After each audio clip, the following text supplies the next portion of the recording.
Morgan, and today I will be reading Chapter 43 of Mansfield Park by Jane Austen. It was presumed that Mr. Crawford was travelling back to London on the morrow, for nothing more was seen of him at Mr. Price's, and 2 days afterwards it was a fact ascertained to Fanny by the following letter from his sister, opened and read by her, on another account, with the most anxious curiosity. I have to inform you, my dearest Fanny, that Henry has been down to Portsmouth to see you, that he had a delightful walk with you to the dockyard last Saturday, and one still more to be dwelt on the next day on the ramparts, when the balmy air, the sparkling sea, and your sweet looks and conversation were all together in the most delicious harmony, and afforded sensations which are to raise ecstasy even in retrospect. This, as well as I understand, is to be the substance of my information.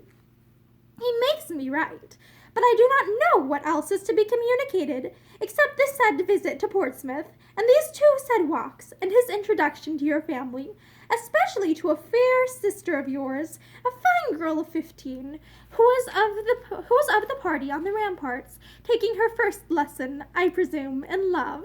I had not time for writing much, but it would be out of place if I had, for this is to be a mere letter of business, penned for the purpose of conveying necessary information, which could not be delayed without risk of evil.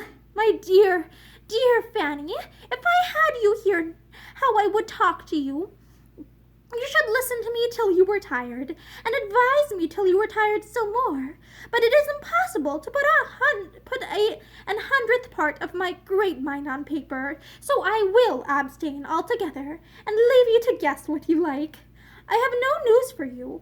You have politics, of course, and it would be too bad to plague you with the names of people and parties that fill up my time. I ought to have sent you an account of your cousin's first party, but I was lazy, and now it is too long ago. Suffice it that everything was just as it ought to be, in a style that any of her connections must have been gratified to witness, and that her own dress and manners did her the greatest credit. My friend Mrs. Fraser is mad for such a house, and it would not make me miserable. I go to Lady Stornoway after Easter. She seems in high spirits, and very happy. I fancy Lord S. is very good-humoured and pleasant in his own family, and I do not think him so very ill-looking as I did. At least one sees many worse. He will not do by the side of your cousin Edmund.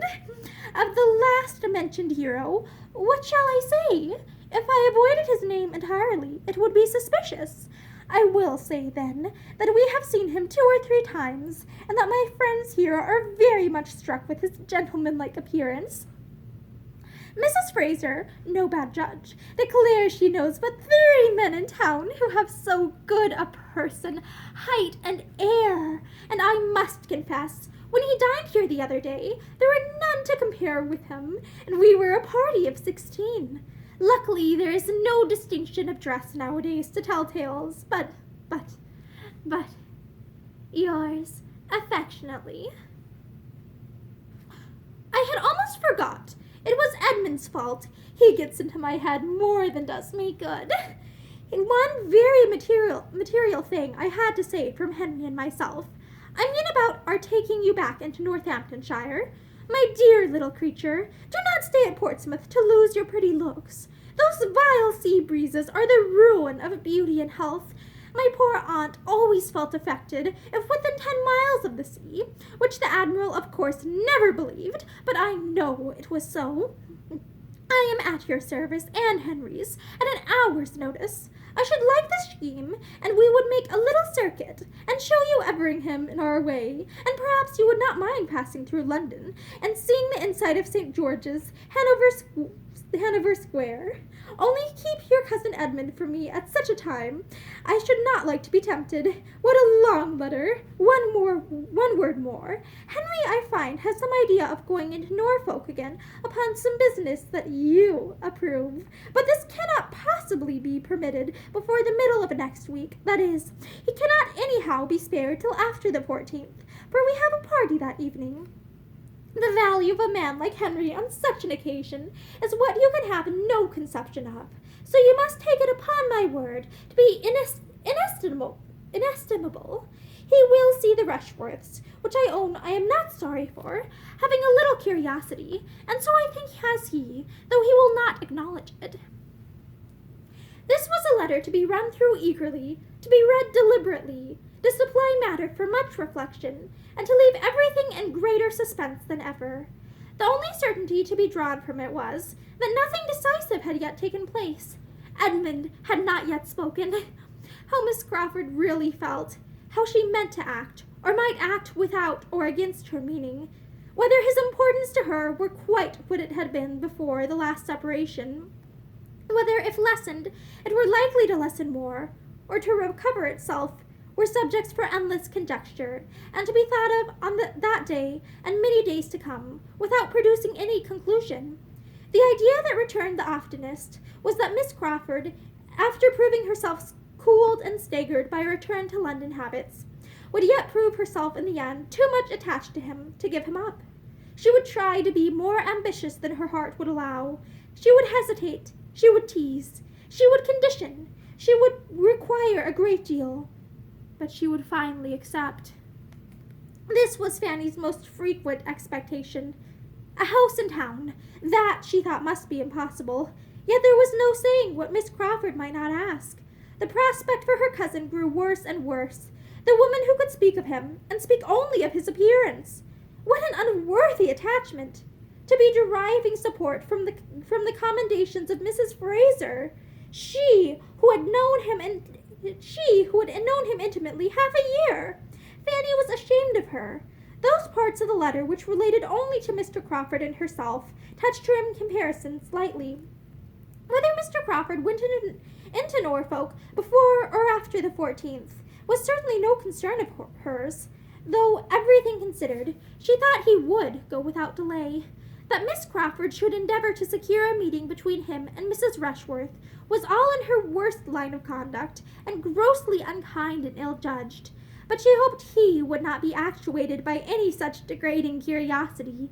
He acknowledged no such inducement, and his sister ought to have given him credit for better feelings than her own.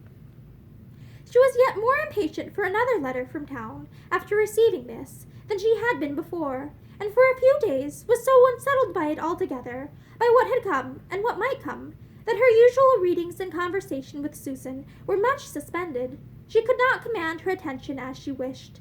If Mr. Crawford remembered her message to her cousin, she thought it very likely, most likely, that he would write to her at all events.